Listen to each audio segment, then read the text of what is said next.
पुणे सोलापुरातील गणेशनगर भागातील बस थांब्याजवळ समर्थ ज्वेलर्स दुकान आहे।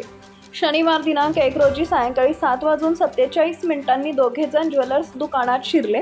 एकानं बंदुकीचा तर दुसऱ्यानं कोयत्याचा धाक दाखवला।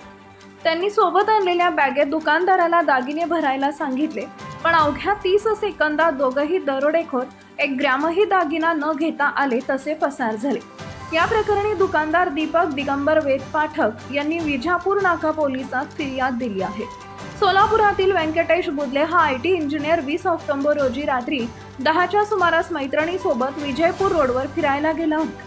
त्यावेळी रात्री 10च्या सुमारास त्याला दोघांनी अडवून जीवघेणा हल्ला करत गळ्यातील चेन हिसकावून नेली होती। या गुन्ह्यातील संशयिताचा शोध अजूनही लागलेला नाही। तोपर्यंत शनिवार दिनांक 1 रोजी विजापूर नाका पोलिसांच्या हद्दीत ज्वेलर्स दुकानात दरोड्याचा प्रयत्न झाला।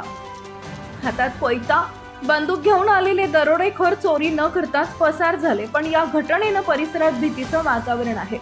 शनिवारी दरोड्याचा प्रयत्न झाल्याची माहिती समजताच विजापूर नाका ठाण्याचे वरिष्ठ अधिकारी घटनास्थळी पोहोचले।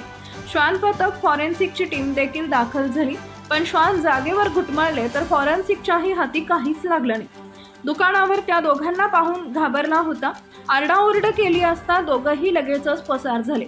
दुचाकीवरून 3 जण आले होते, त्यातील 1 जण गाडी बाहेर थांबलेला होता असंही पोलिसांनी सांगितलंय।